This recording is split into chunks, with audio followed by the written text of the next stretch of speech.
doy muchas gracias a Dios por estar con ustedes en esta comunidad que yo aprecio muchísimo y conozco ya por varios años. Y pues es un gusto estar de regreso aquí en Cusco, en su comunidad. Me han invitado a compartir con ustedes esta reflexión sobre la vida consagrada y fidelidad a la vocación. Entonces le voy a pedir al Espíritu Santo su palabra para que nos acompañe con su palabra donde quiera llevarnos. Y voy a leerles del Evangelio según San Lucas, en el capítulo 21, desde el versículo 34. Estar alerta para no ser sorprendidos.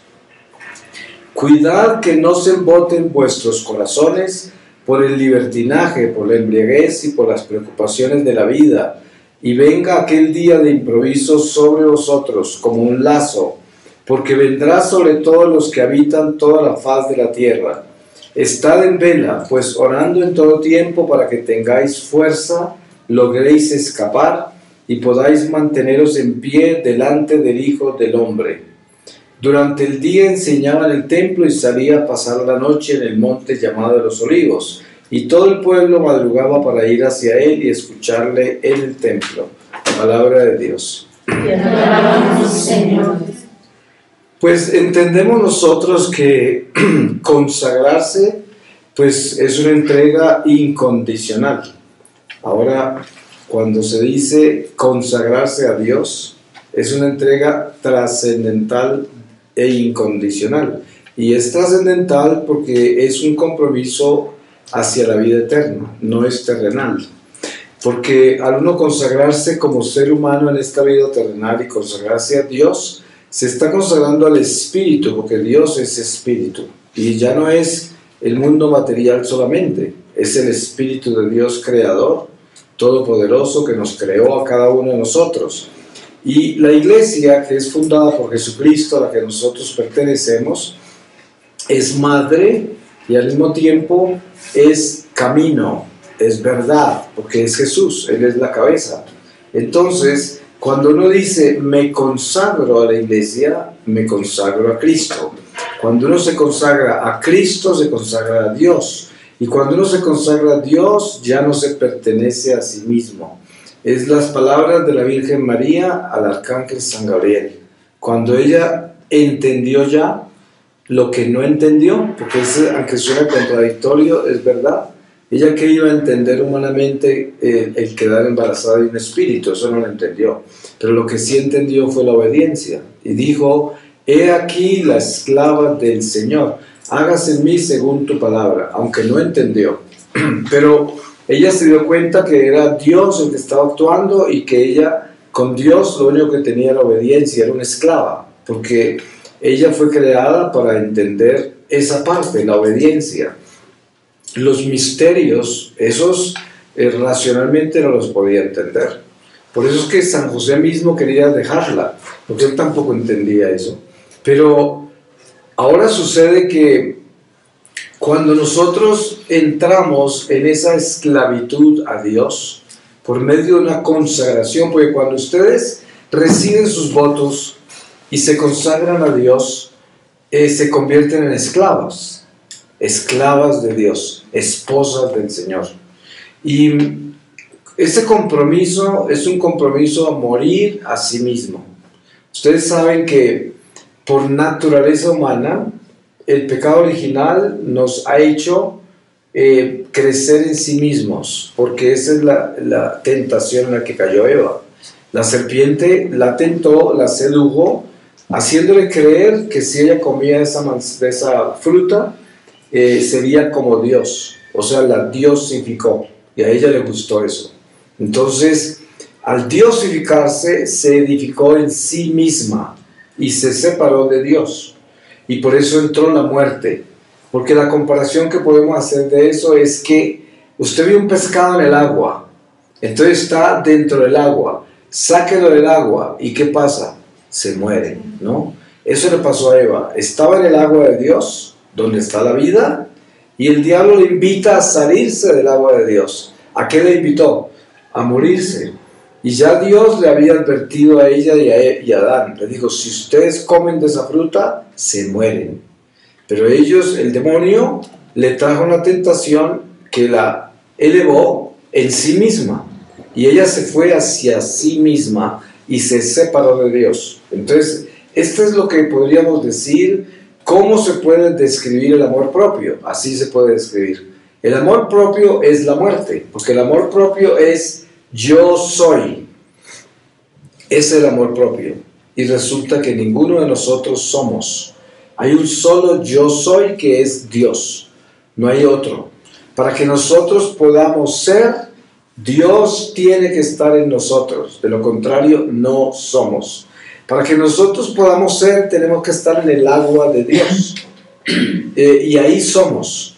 Si nos salimos de esa agua y decimos yo soy, sí, yo soy, pero muerto, ¿no? Porque ahí no hay vida. Entonces, podemos tomar desde la zarza ardiente. Ustedes se acuerdan del diálogo de Moisés con Dios.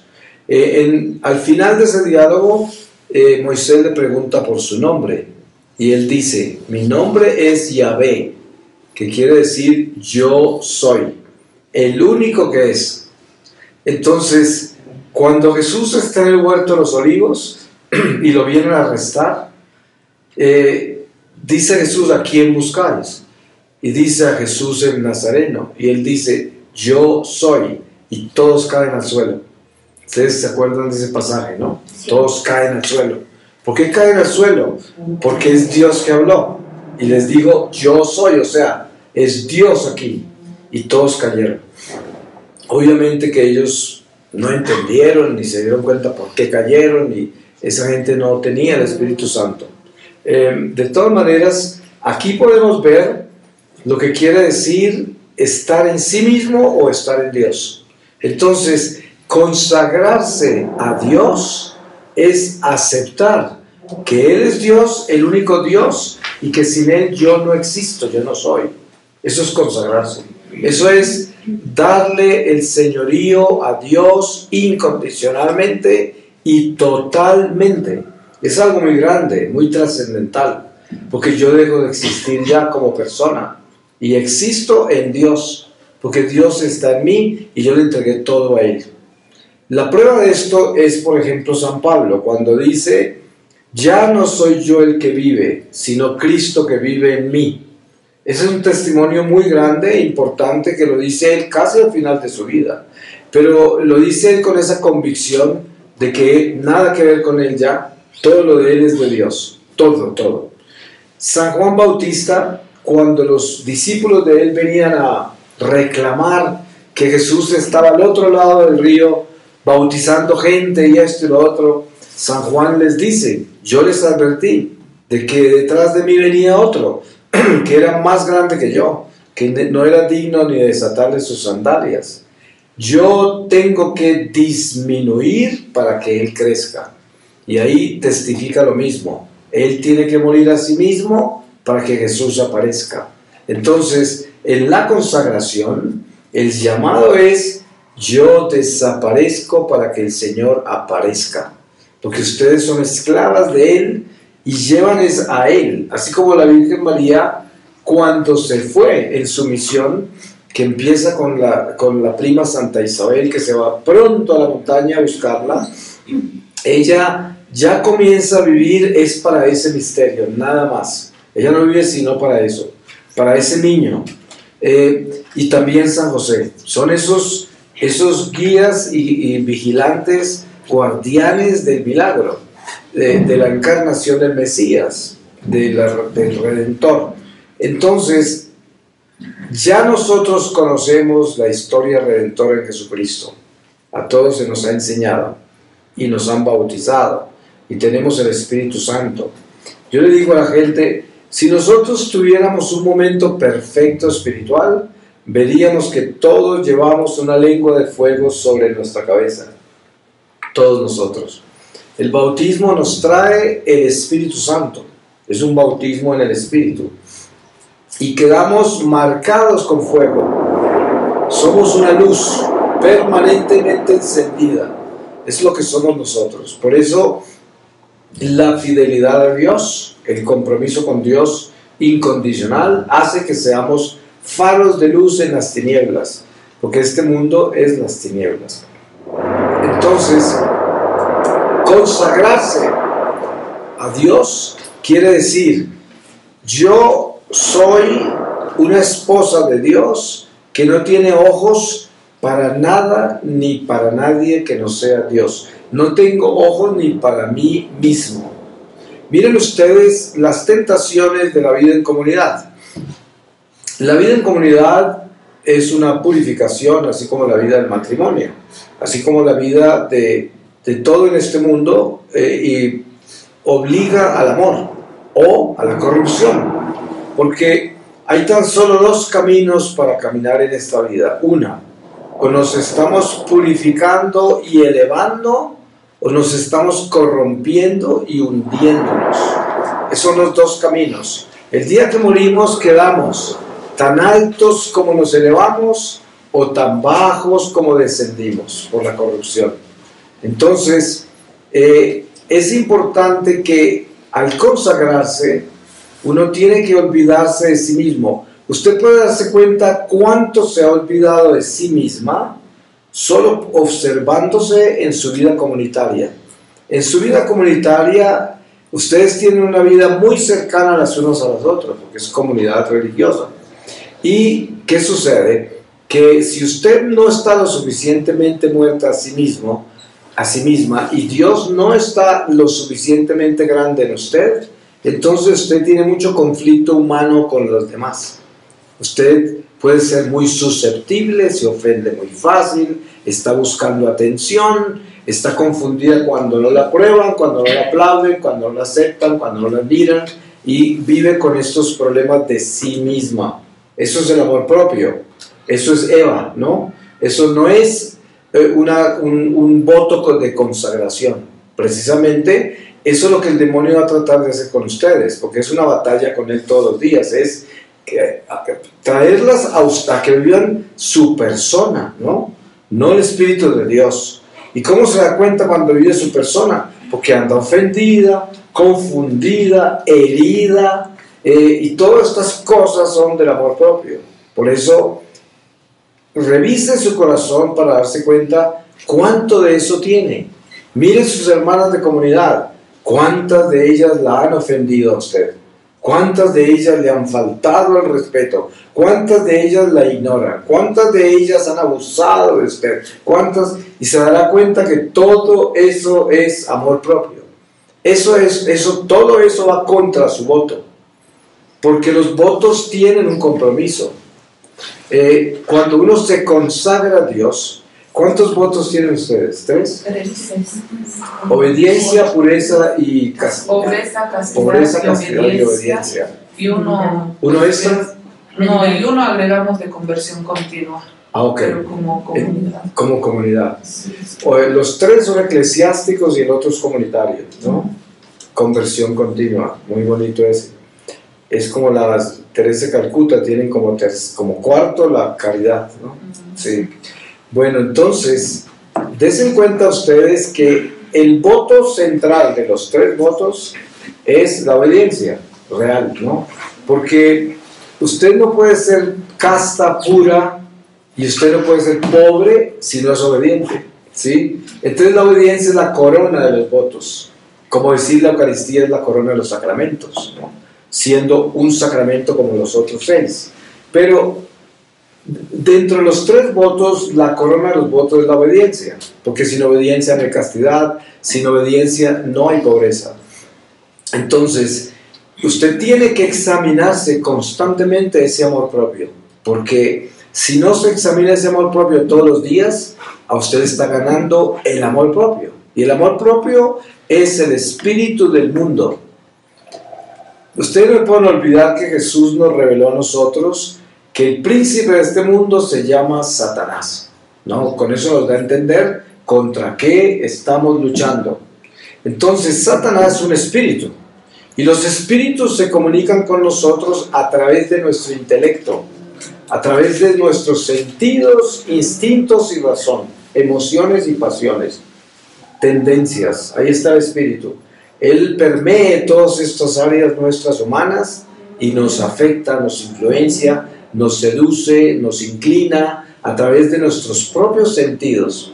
Entonces, por eso uno tiene que estar tan vigilante. Yo le digo a la gente, si usted se va a acostar, se va a dormir y hace sus oraciones antes de acostarse, se acuesta en paz, porque no tiene ningún conflicto que la atormente, usted se acuesta en paz. Pero cuando despierta por la mañana, se despierta agobiada, angustiada, con presentimientos y todo. Yo digo, si se acostó en paz y se levanta así, la única respuesta es, tiene un visitante. Un espíritu del mal se levantó con usted, porque le quiere dañar su día, ¿no? Entonces lo que tiene que hacer usted es arrodíllese al lado de su cama y no se pare hasta que no lo exorcice. Tiene que recuperar su paz.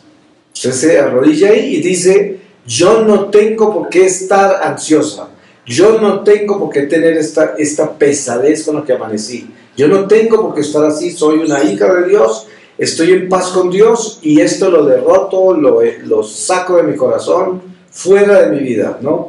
Y lo exorciza, y ora, y lo sella con la sangre del Señor, y verá que vuelve a recuperar la paz, y ahí camina. Pero si usted se va con esa pesadez a hacer su día, le daña el día, porque Él va a estar ahí.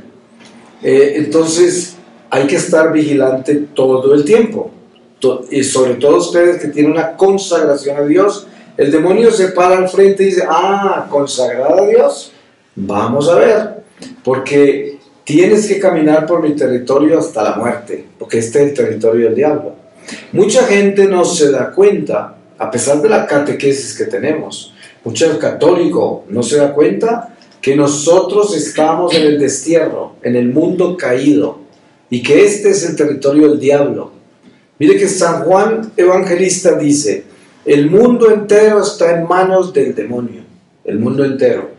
Y Satanás llevó a Jesús a una montaña en las tentaciones del desierto y le mostró todos los reinos de la tierra. Y le dijo, todo esto me ha sido dado a mí. Si te postras y me adoras, te lo doy. Ahí están las enseñanzas de Jesús. ¿Por qué Jesús nos mostró a Satanás? Él es Dios, Él no necesitaba ser tentado ni nada. Esto es una escuela que Él nos dejó, porque Él es el camino y nos mostró la escuela de la salvación. Y las tentaciones del desierto son una enseñanza para que nosotros conozcamos al demonio y lo que Él quiere de nosotros y cómo nos va a tentar y qué tenemos que responderle, qué es lo que le respondió Jesús. Entonces, en esa montaña le mostró todos los reinos, pero para nosotros, ¿cuál es la enseñanza?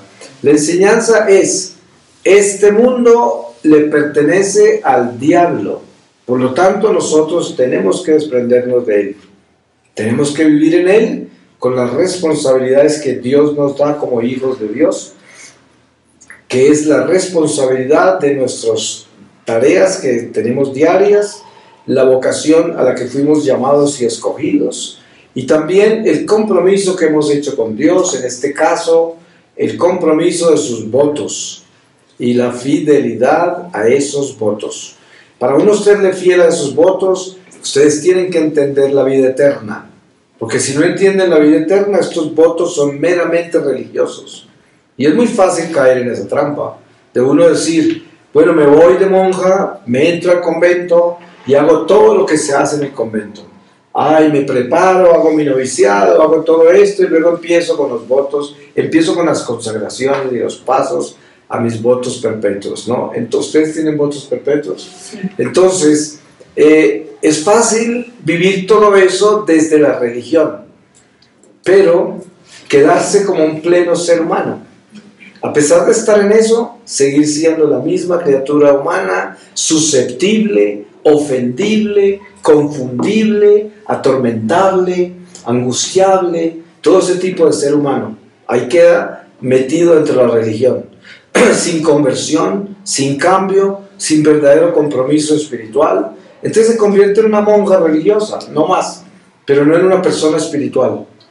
Porque una persona espiritual, desde que entra y comienza ese caminar hacia los votos, está caminando a elevarse al espíritu, o sea, a morir a sí misma. Eso es lo que es, a dejar a Eva, a separarse de Eva y su pecado, a entrar en la Virgen María, que es la Eva que vino, que es escogida para la nueva creación, que es la Eva donde no hubo pecado y donde hubo perfecta obediencia. Esa es la Eva de la que nos debemos prender, de María, ¿no? Entonces, para encontrar esta castidad, esta pobreza, esta obediencia, lo tenemos que encontrar en la Virgen María, que es madre de la Iglesia. Ustedes saben que yo he observado en mi vida misionera, a mí me toca muchas veces quedarme con sacerdotes en parroquias, o en seminarios, o así, comunidades religiosas como esta. Y me he dado cuenta que los sacerdotes que tienen una relación íntima con la Virgen María son castos y no tienen ningún problema con su castidad, porque están complementados con la Madre María, que los equilibra perfectamente en su humanidad. Sacerdotes que no tienen una relación con la Virgen, yo siempre los veo en peligro, siempre los veo en peligro, ¿no? Hay muchos que se prenden de la mamá, y a veces encuentran en una parroquia el sacerdote viviendo con la mamá, ¿no? Esto es muy bonito también, porque la mamá en cierta forma los equilibra. Es la presencia de la mujer en la vida del sacerdote. Y mientras que esté la mamá ahí, el sacerdote está equilibrado, ¿no? Porque tiene esa figura de madre y de mujer en su vida. Esa es otra forma de equilibrio. Pero en la vida de ustedes como religiosas, primero, el desafío a estos votos que han hecho, que están haciendo, que están preparadas para hacer. Aquí hay algunas que están preparándose, ¿no? Entonces, ese sacrificio, esa entrega, tiene que tener una conciencia profunda de lo que están haciendo. Darse en cuenta que ustedes desafiaron al demonio y le dijeron: no somos suyos, no le pertenecemos a usted. Nosotros nos consagramos a Dios y somos de Dios. Y vamos a vivir para Dios 24 horas al día hasta que muramos. Eso es un desafío muy grande al demonio, porque el demonio va a aparecer en su vida. Miren, les doy un ejemplo de cómo trabaja el demonio, que es una enseñanza de Jesús en varias oportunidades. Primera oportunidad fue en las tentaciones del desierto. Al final dice: y Satanás se retiró por un tiempo. ¿Se acuerdan? Que no dijo se retiró del todo, sino por un tiempo. Luego aparece Jesús en las bodas de Caná. Y en las bodas de Caná, cuando la Virgen le pide lo del vino, él dice: ¿qué es contigo, mujer? Mi tiempo no ha llegado todavía. Sí, entonces nos damos cuenta, primero, que hay un tiempo para toda la obra de Dios. Hay un momento para el alma. Y ese momento nosotros no sabemos cómo funciona, solo Dios sabe. Entonces, en esta vida religiosa de ustedes, en camino a los votos o ya en los votos, el demonio va a aparecer a veces, con permiso de Dios, porque el demonio va y dice: la hermana Luisa, ella se la está dando de santa, pero no es ninguna santa, es una hipócrita. Si yo voy y le hago esto, se da cuenta que no es santa. Entonces Dios le dice: vaya y pruébela, le da permiso. Y el demonio viene y le pone alguna prueba bien dura, ¿no? Entonces, esto es lo que todos vivimos cuando nos atrevemos a hacer de Dios. El demonio viene a probarnos, nos pone como un peaje y nos cobra a ver si tenemos con qué pagar. Porque al demonio solamente se le puede pagar con el amor de Dios, nada más. Si el demonio llega a probarme a mí y yo tengo suficientes ahorros porque tengo suficiente amor de Dios en mi corazón, le pago inmediatamente y me salvo de la tentación. Pero si me encuentra bajito del amor de Dios y lleno de sí mismo, me tumba porque no tengo con qué comprarlo, no tengo qué pagarle, no tengo cómo sacarlo de mi vida, porque le pertenezco a él en cierta forma, ¿no? Entonces, esas pruebas las viviremos a través de nuestra vida en Dios y son permitidas por Dios. Les voy a dar un ejemplo de lo misterioso que es esto. Antes de la pasión de Cristo, Jesús le dijo a Pedro: Pedro, Pedro, Satanás le pidió permiso al Padre para pasarte por el trillo. Y yo le pedí al Padre que no permitiera que perdieras tu fe. Cuando pases por esto, ve a testificarle a tus hermanos. Si ustedes se dan cuenta de lo misterioso que es este pasaje, Porque lo normal, lo humano, el sentido común diría, pero ¿cómo es que Jesús no defiende a Pedro si sobre él va a edificar la iglesia? Es uno de sus apóstoles preferidos. ¿Cómo no le dijo al Padre? Con Pedrito no deje que ese diablo lo tiente, déjelo quieto. No, eso no hizo Jesús. Jesús le anunció la prueba que iba a pasar. Y ustedes saben, muy poco tiempo después de eso, Pedro negó a Jesús 3 veces, que fue la tristeza, la amargura de toda su vida, según la historia, ¿no? Él sufrió toda la vida por eso. Pero Jesús después buscó sanarlo cuando le preguntó 3 veces si lo amaba. Pero lo que le estaba haciendo era enviándolo a su apostolado, porque le decía, cuida mis ovejas. Le enseñó que esas 3 veces que lo negó, las iba a sanar cuidando de sus ovejas. Porque San Juan Evangelista dice, la forma más rápida de sanar todos nuestros pecados, que se refiere a la reparación. Ustedes saben que la enmienda viene después de la confesión. Nosotros nos confesamos, pero tenemos que hacer enmienda a los pecados, porque si no tenemos purgatorio. Entonces, esa enmienda, esa reparación, la forma más rápida para sanar nuestros pecados es llevarle a Dios a la gente. ¿Sí? En el caso de ustedes como religiosas, la forma más rápida de sanar sus pecados es siéndole fieles a sus votos, o sea, siendo realmente religiosas, de verdad, no simplemente gente que pertenece a la iglesia en una vocación, sino religiosas obedientes a Dios de verdad, o sea, espirituales, con trascendencia, eso. Y dense cuenta que dentro de este concierto tan hermoso que es la relación del consagrado con el Señor, está primero la batalla espiritual con el diablo, que quiere, él es un envidioso, él no quiere que entremos al cielo porque él nunca puede entrar, entonces nos odia y sabe que nosotros, siendo inferiores a él, podemos entrar al cielo y ocupar los espacios que ellos dejaron, los ángeles caídos. No nos perdona, nos odia, entonces siempre tendremos una batalla con él. Pero entre más nosotros nos edifiquemos en Dios y nos derrumbemos a sí mismos, más fuerza tomamos para defendernos de él. Porque esta es una batalla que va hasta el último suspiro. En el momento de la muerte es cuando más nos tienta. Es la tentación más grande, es el desprendimiento de esta vida. Ahí es cuando llega toda la fuerza del demonio encima. A tentarnos, a asustarnos, a confundirnos. Por eso siempre se dice que debemos orar por una buena muerte, porque es una batalla muy grande, la más grande. Porque dense en cuenta, cuando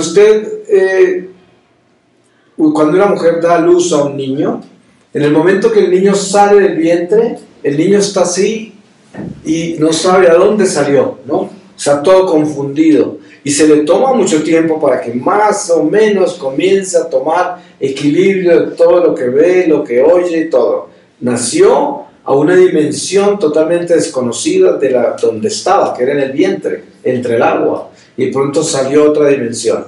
Pues miren que entrar al mundo espiritual es exactamente igual. Usted sale de este cuerpo y el alma sale así, sin saber dónde está, qué pasó, y comienza a mirar y de pronto se encuentra con esa realidad espiritual. Lo primero que aparece es la oscuridad, porque estamos en las tinieblas. Aquí es donde vivimos y uno no sabe eso, y el alma sale y está en las tinieblas, y ahí están una cantidad de voces y de tentaciones, y le dice, tú eres mío, nunca vas a salir de acá, esto, y ahí empieza a despertarse la persona espiritual.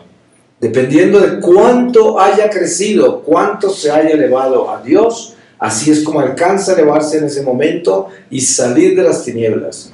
Hay almas que aún a pesar de haberse salvado, no salen de las tinieblas. Por eso hay estados del purgatorio que son muy bajos y muy oscuros, a pesar de que se salvaron y todavía tienen visión del mundo espiritual caído. Entonces hay almas en el purgatorio que tienen la visión de los demonios, ¿no? A pesar de que ellos no tienen poder sobre el alma ya, porque el único poder que tiene Satanás sobre las almas es a través de la carne. Una vez que el alma sale del cuerpo material ya no puede pecar, entonces el demonio ya no tiene ningún poder sobre el alma, por lo tanto lo único que hace es atormentarla con su vida pasada, con lo que con lo que el alma está purgando, con eso, ¿no? Con lo que está incompleto del mundo terrenal, de la vida terrenal, que es lo que es purgatorio. Entonces, teniendo en cuenta que esa trascendencia del mundo espiritual es muy importante para una consagración a Dios, porque entonces, cuando ustedes están conscientes de que le pertenecen a Dios y no le pertenecen al mundo ni a ustedes mismas, entonces todos los días se levantan es a glorificar a Dios. Y por eso, si ustedes se encuentran atormentadas con sí mismas porque están ofendidas, porque no las reconocieron, porque no las tratan bien, porque no sé cuántas cosas, todos estos conflictos humanos que representan el yo, a mí no me reconocen, a mí me ofendieron, a mí me despreciaron, a mí esto, a mí aquello, ese es yo soy. Esa es la muerte, ese es el diablo, eso no es Dios. Entonces, cada que ustedes estén así, tienen que exorcizarse y pedirle perdón a Dios, decirle, perdóname Señor, porque estoy llena de mí misma, mírame a mí ofendida con mi hermana porque no me saludó o porque hizo cualquier cosa y me ofendió. Esto es el demonio, esto no es el amor de Dios, esto no es el Espíritu Santo. Perdóname Señor, libérame de esto, renuncio a este amor propio. Y es muy importante mantener esa disciplina, porque de lo contrario no van a crecer y van a ser simples religiosas que no tienen espiritualidad. Cada que usted como religiosa esté por ahí toda confundida, ofendida, angustiada, ahí está la muerte, ahí está el diablo, ahí no está Dios, ¿no? Y ahí está fallándole a sus votos. Acuérdense de eso, porque una de las gracias más grandes de los votos es que hay gozo, hay paz y hay esperanza. Están esas tres verdades teologales que son importantísimas: la fe, la esperanza y la caridad. La fe se distingue por el gozo. Una persona que tiene fe tiene gozo. ¿Por qué? Porque nada la va a angustiar. Entonces, ¿dónde está viviendo la fe? Desde el gozo. Por eso la fe y el gozo van unidas, están convertidas en una sola. Entonces, una de las señales de que estamos caminando bien es el gozo interior, a pesar de las pruebas, porque no hay nada más importante para descubrir que un corazón alegre a pesar del sufrimiento, a pesar de la enfermedad, a pesar de las persecuciones, a pesar del desprecio de los demás, a pesar de cualquier circunstancia que no es agradable, pero se mantiene la alegría interior, el gozo. Esa es una muestra de que yo no vivo para mí mismo, porque entonces los sufrimientos de este mundo, las situaciones humanas me purifican, me santifican, me elevan, no me destruyen, no me rompen, no me acaban conmigo, no me quitan el gozo, no me roban la paz ni la esperanza. Nadie puede. Por eso San Pablo dice, ¿quién me podrá separar del amor de Dios? Ni la guerra, ni el hambre, ni las persecuciones, ni el sufrimiento, ni las enfermedades, nada me podrá separar del amor de Dios. Eso quiere decir, pase lo que pase, yo tengo mi gozo, yo tengo mi esperanza, yo tengo mi fe inquebrantable. Y es importante tener esa realidad espiritual en el corazón para darnos cuenta cuánto hemos crecido en nuestros votos, cuánto hemos crecido como religiosas, cuánto estamos convirtiéndonos en personas espirituales, cuánto nos estamos elevando por encima de la religión y sus tradiciones, sus costumbres y sus reglas, sí, y hasta dónde nos hemos elevado. Ustedes saben, la religión es una plataforma de lanzamientos, pero no es nuestro hábitat, no es el lugar para habitar, sino el lugar desde donde nos lanzamos. Hay personas que entran en la religión y se quedan viviendo en ella, y son simplemente religiosas, que son los rezanderos, la gente que es toda piadosa pero en la religión, y se creen buenos y se creen santos, pero nunca han crecido y no se han elevado, y cuando mueren quedan atascados en la religión, y si se salvan por gracia de Dios es un purgatorio muy difícil. Por eso, y es una trampa del diablo. El diablo nos engaña con la propia religión. Ustedes saben, en la iglesia nos encontramos tanta gente que es súper religiosa, súper rezandera. A veces las ve uno envueltas en mantillas y ropas raras y todo, y cuando se arrodillan sudan agua bendita y lo que fuera, ¿no? O sea, súper santas, pero con un corazón maleado de egoísmo, vanidad, es decir, dentro de esas personas no necesariamente hay una persona buena, hay una persona humana llena de problemas y que no le interesa cambiar, no tiene una conversión del corazón, como el cuarto voto que ustedes tienen, que es la conversión permanente. ¿Qué quiere decir eso? Uno tiene que levantarse todos los días a cambiar, porque nosotros tenemos mucho que cambiar. Por eso decía yo, mírense y dense cuenta las dificultades que tienen entre ustedes. ¿Y cuáles son las dificultades que ustedes tienen entre ustedes? Es lo que tienen que cambiar, precisamente, es la conversión que falta en ustedes. Porque si estuvieran convertidas de verdad, no tendrían conflictos entre ustedes. Porque una persona que está elevada en Dios, purificada, entregada a Dios, es una persona que fluye sin dificultad. Y nada la interpone, nada la obstaculiza. Fluye. Aunque no la quieran, aunque no la acepten, aunque fluye. Es como el agua, ¿no? En cambio, el que está todavía sin una conversión real del corazón no puede fluir por todos lados. Fluye por acá, pero si viene la hermana tal, por ahí no fluye, se va a otro lado.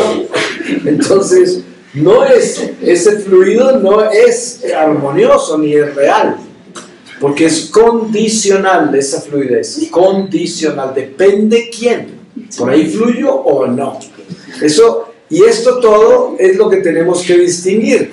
Si yo tengo en la comunidad, entre mis hermanas, alguna hermana a través de la cual no puedo fluir, ahí está mi perdición, ahí está mi obstáculo, ahí está mi falta de crecimiento, ahí está mi falta de amor, ahí está mi violación de mis votos, ahí no estoy cumpliendo con mis votos, ahí no estoy en esta esclavitud al Espíritu Santo, ahí no estoy, ahí me estoy sirviendo a mí mismo, porque estoy siendo selectivo, condicional, no tengo el amor de Dios que es incondicional y no selecciona, no discrimina personas. Sin importar qué nos ha hecho una persona a nosotros, y sobre todo en la vida comunitaria, no importa qué le ha hecho a usted otra monja, a usted tiene que superar eso, lo tiene que superar. Si no lo supera, usted va mal, usted va muy mal, porque precisamente, ¿cuáles son las trampas del diablo? El diablo dice, voy a coger a Sor no sé qué, para que le diga Sor no sé cuántas, y con eso se van a volver un par de enemigos y van a dividir la comunidad. Entonces así es como empieza el demonio a dañar la comunidad, a dividirla, ¿no? Porque se dejan tomar desde el amor propio, por eso. Entonces uno tiene que ser fluido, uno tiene que entrar en la sangre de Dios, en la sangre del Cordero, porque nosotros somos células vivas del templo de Dios. ¿Qué quiere decir? ¿Qué es una célula viva? Ustedes saben que las células cancerosas son aquellas que no transmiten la sangre, están como muertas, ¿no? Entonces causan unos obstáculos en el cuerpo que empieza a convertirse en una célula cancerosa, porque no tiene vida. Y va matando otras células alrededor, y por eso se convierte en un cáncer que finalmente mata a la persona. Entonces, en el espíritu no es nada diferente. Si yo tengo áreas que no tienen amor, porque es una persona que yo no quiero, o un deber, algún trabajo que a ustedes no les gusta en la comunidad, y la superiora los manda a hacer algo que no les gusta, y ustedes están rebeldes, se sienten mal, rechazan eso, odian a la superiora por ponerla a hacer eso. Todo es una célula muerta. Por ahí no están fluyendo con la sangre del Cordero. Por ahí ese cuerpo está obstruido. Están siendo un obstáculo para el amor de Dios. Porque miren, la obediencia incondicional a Dios y a los superiores en la comunidad, y la obediencia de uno al otro, entre ustedes, es la clave de la fluidez.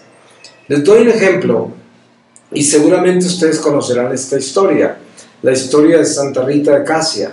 Ustedes saben que esta monja, que era una madre y que luego se fue al convento ya mayor, la madre superiora de ese convento le puso unas pruebas terribles porque ella no creía que una persona de tanta edad pudiera ser monja, ¿no? Sin embargo, sus directores espirituales, que eran dos santos que ya habían muerto, pero ella era una mística, la llevaron a ese convento de todas maneras, y la madre la puso a regar un palo seco y muerto que estaba en el jardín interior del convento. y ella la regaba todos los días. Era algo totalmente absurdo, algo que no podía florecer, algo que era como un castigo, que ella fuera con el agua todos los días a regar una rama muerta, ¿no? Sin embargo, miren que esa rama no solamente floreció, sino que está ahí todavía. ¿Y cuánto ha pasado desde que ella murió? Y ahí en ese convento adentro, hace poco la vi, está ahí fresca, con unas hojas verdes hermosas.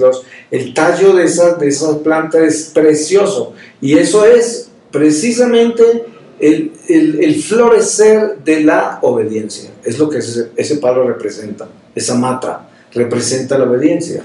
Ella obedeció, aunque no entendió nada. Ella sabía que la Madre Superiora la estaba poniendo en unas pruebas horribles, pero dése en cuenta cómo es que se santifica uno. No es por lo que entiende, porque si usted, la Madre Superiora, la manda a hacer algo y usted no entiende, entonces dice, ¿cómo se atreve? ¿No? Ahí ya usted perdió la gracia, porque no se trata de entender por qué, sino de hacer lo que le dijeron. Eso es la obediencia, y sin juzgarlo, sin criticarlo, sin angustiarse, sin rechazarlo, sino hacerlo, porque esa es parte del voto incondicional. Cuando usted se consagra a Dios, se consagra a obedecerle.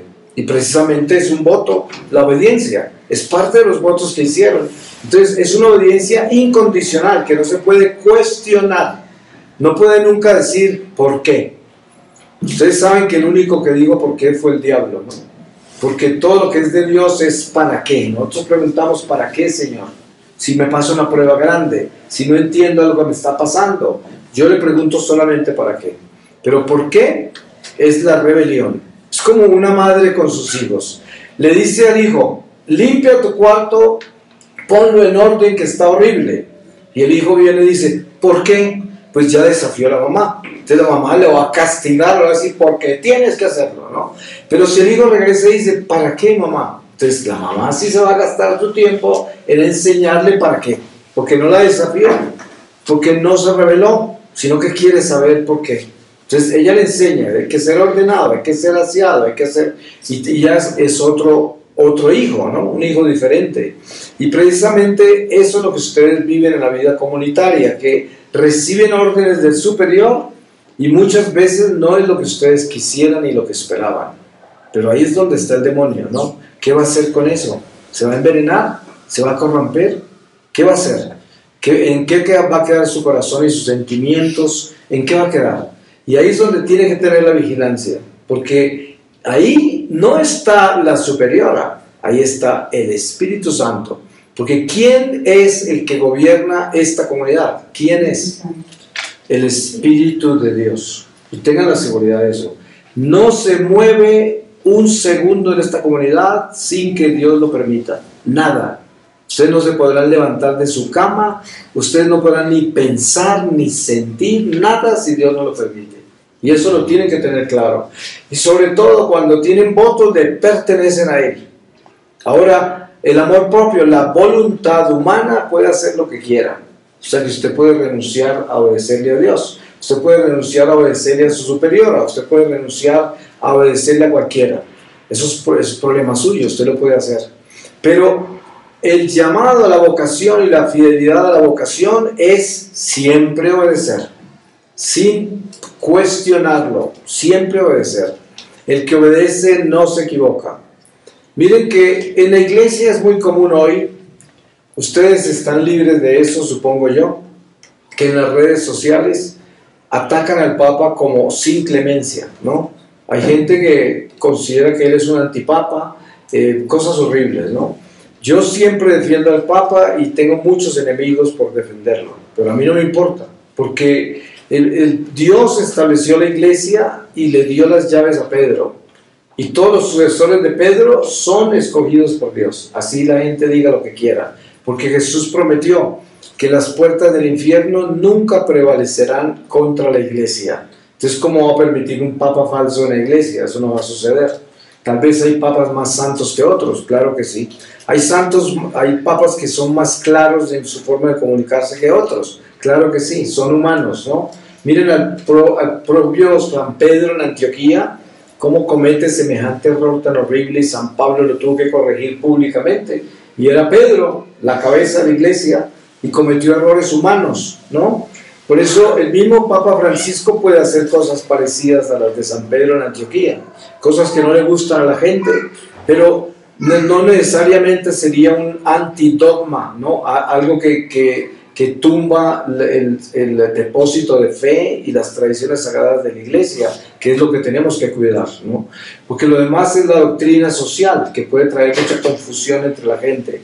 Pero a donde yo voy es que la gente con una facilidad increíble hoy desobedece al Papa, a la Iglesia, y se burla de ella siendo católicos, siendo curas a veces, religiosas, laicos misioneros, comprometidos, muy estructurados, muy educados, pero sin obediencia, sin respeto, sin integridad como católicos, y se convierten en instrumentos de confusión, instrumentos del mal.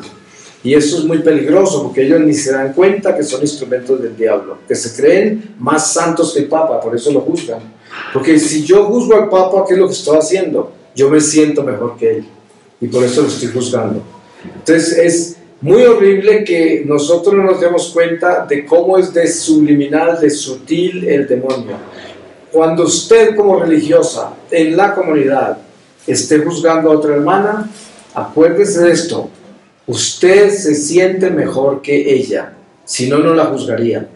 Y sentirse mejor que ella es catastrófico.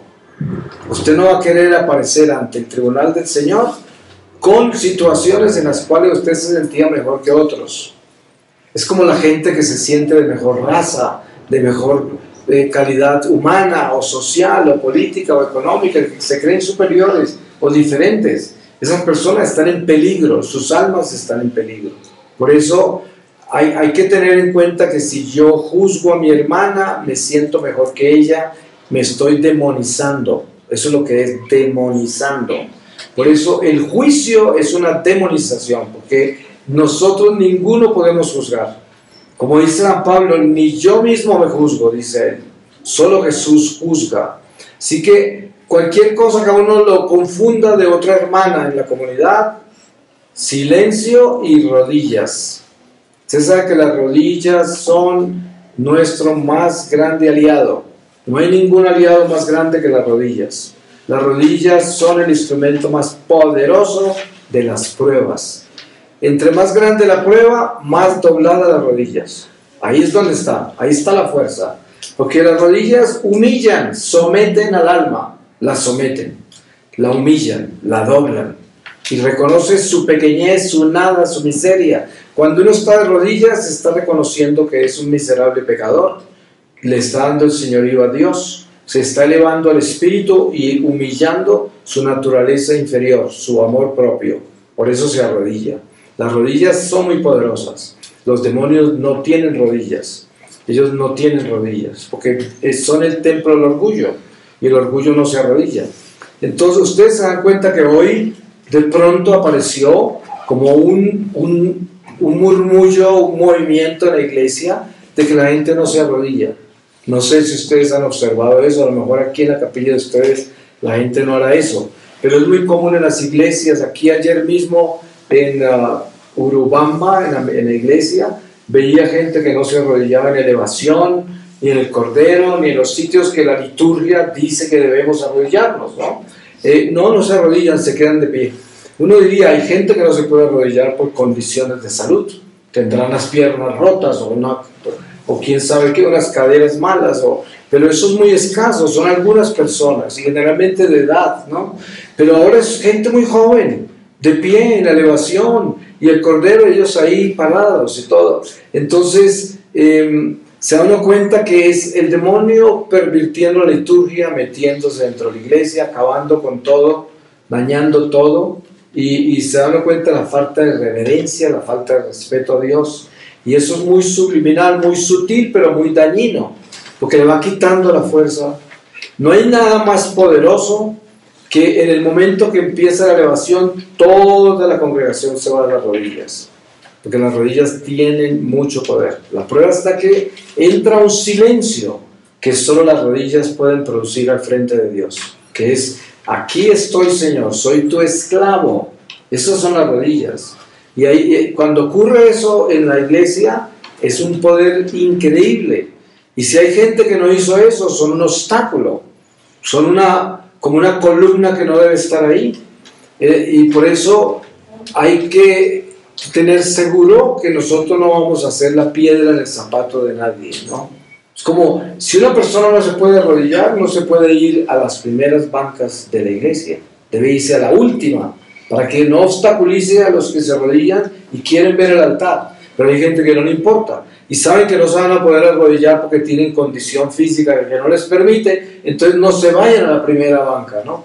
Y estas son cosas muy sencillas, pero son trascendentales, importantes, que tienen que ver con el amor, ¿no? El amor a Dios, el amor al prójimo. Entonces, para terminar, yo diría, los votos que ustedes han hecho y que están en proceso de hacerlos, son un sello que viene del cielo, porque están selladas con la sangre del Cordero. Esto es algo extremadamente poderoso. Miren ustedes que Dios, al principio del destierro, tiene una conversación con Caín. Caín asesina a su hermano. Sin embargo, Dios no lo abandonó. Dios le habló y le reclamó. Le dijo: Caín, ¿dónde está tu hermano? La sangre de tu hermano clama por justicia desde el vientre de la tierra. Y tiene una conversación muy larga. Ustedes se dan cuenta que él lo marca, porque Caín le reclama: si me mandas para allá, me van a matar. Y él lo marcó para que nadie lo matara, ¿no? Pero ahí nos damos cuenta cómo Dios marca. Dios pone una marca. La marca, en el pueblo hebreo en Egipto, marcó las puertas de su casa para la Pascua. Ustedes se acuerdan que pusieron la sangre del Cordero, que representaba ya a Jesús en lo que venía. Y a nosotros nos marcaron con la sangre de Jesús. Nos marcaron con las lenguas de fuego que recibimos en el bautismo. Y siempre que consumimos ese pan y ese vino, que es esa sangre y ese cuerpo del Señor, estamos alimentando el fuego que se nos fue dado, la marca que llevamos como hijos de Dios. Así de que ustedes, como religiosas, al consagrarse y ser fieles a esa consagración, están siendo presencia viva de la marca celestial que hay sobre los hijos escogidos. Ustedes no pudieran nunca jamás haber sido monjas si Dios no lo hubiera escogido. Fíjese que en una oportunidad, para cerrar les voy a contar esto como anécdota. En una oportunidad di un retiro a unas monjas, yo no voy a contar qué comunidad, pero les di un retiro, unos ejercicios espirituales. Después la Madre Superiora me dijo: usted puede atender a algunas de las religiosas que tienen inquietudes y preguntas. Bueno, una por una me dijo: tenemos un problema muy grande en el convento con una monja muy rara. Ay, esto, todas decían lo mismo. Y ya al final le dije a la Madre Superiora: todas en general me han hablado, como yo no soy sacerdote, eso no estaba en secreto confesión, ¿no? Y con la Madre Superiora le dije: todas en general tienen un problema con una monja. Nadie me dijo quién era, pero ese es el problema, madre. O sea que póngale cuidado a eso. Y dijo: no se preocupe, que esa monja quiere hablar con usted. Y efectivamente llegó a hablar conmigo. Resulta que esa monja fue una mujer que el novio la dejó plantada en el altar. Y pasó la vergüenza más grande con toda su familia, con todo el mundo. Y de venganza se fue al convento, o sea, sin vocación. Engañó por allá a una Madre Superiora y creo que hasta un obispo, y se entró. Y se convirtió en el tormento del convento. Claro que era una mujer amargada, con venganza en su corazón contra la humanidad, contra la vida, contra todo, contra la iglesia. Entonces era un monstruo dentro del convento, monstruo.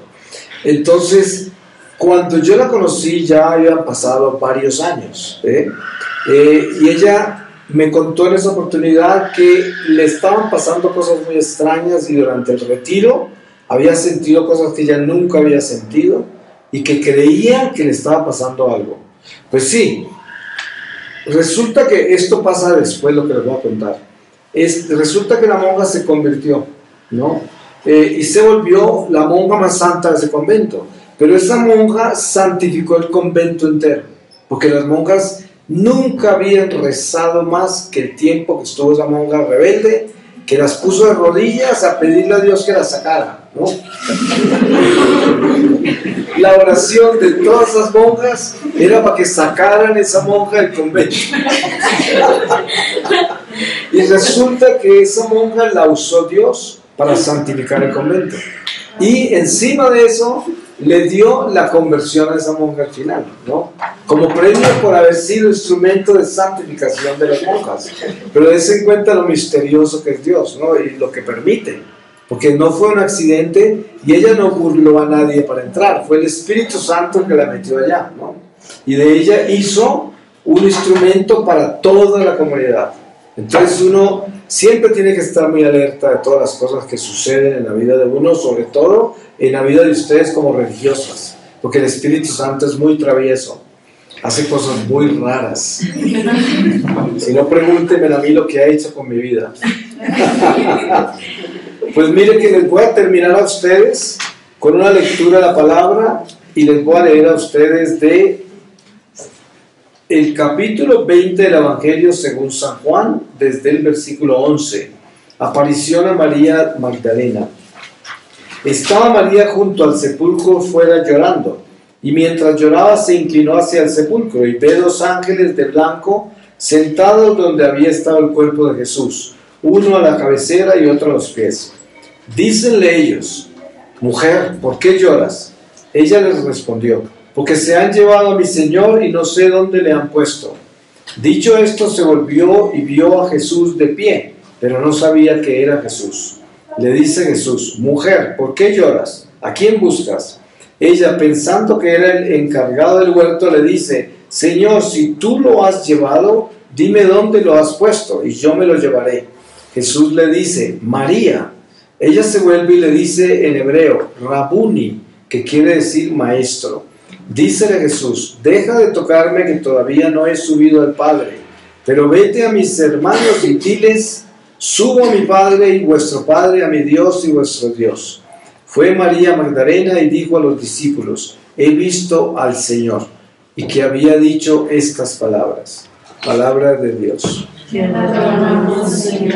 Pues yo creo que es muy significativo que aparezca María Magdalena entre ustedes, porque sabemos que María Magdalena es prácticamente como una de las primeras monjas de la iglesia, ¿no? Que viene del mundo, es una mujer que tenía ojos para todos los hombres del mundo, pero cuando vio a Jesús, por primera vez vio a un hombre de verdad, y por eso se enamoró de él, porque era el hombre que no le miró su miseria, su humanidad femenina, ni sus encantos, sino que le miró su alma, y eso a ella nunca se le olvidó, y se enamoró del verdadero amor, y entró para él, y se convirtió en una esclava de él, y murió en Francia después de haber hecho apostolado con su hermano y su hermana. Allá están sus cuerpos, yo he visitado sus reliquias. San Lázaro fue el primer obispo de Marsella, y están por toda esa área del sur de Francia toda la historia del apostolado de ellos, que eran esclavos del Señor, se convirtieron en religiosos, religiosas, realmente los primeros, porque María Magdalena podemos decir que es una de las primeras monjas, ¿no? Porque ella se consagró a Dios. Pues que el Señor las bendiga. Me ha dado mucho gusto compartir con ustedes este momento de reflexión. Esperemos que el Espíritu Santo la siga edificando mucho para que esos votos se conviertan en una antorcha de luz para este mundo perverso, y para que ustedes sigan siendo esas columnas tan importantes de esta comunidad, y para que la iglesia se enriquezca cada vez más con la conversión de ustedes, porque cuando uno se va convirtiendo va enriqueciendo la iglesia. Es como cuando uno se va pervirtiendo, va empobreciendo la iglesia. Así de que la conversión nuestra es una riqueza y es lo que debemos buscar. Amén. Amén. Gracias.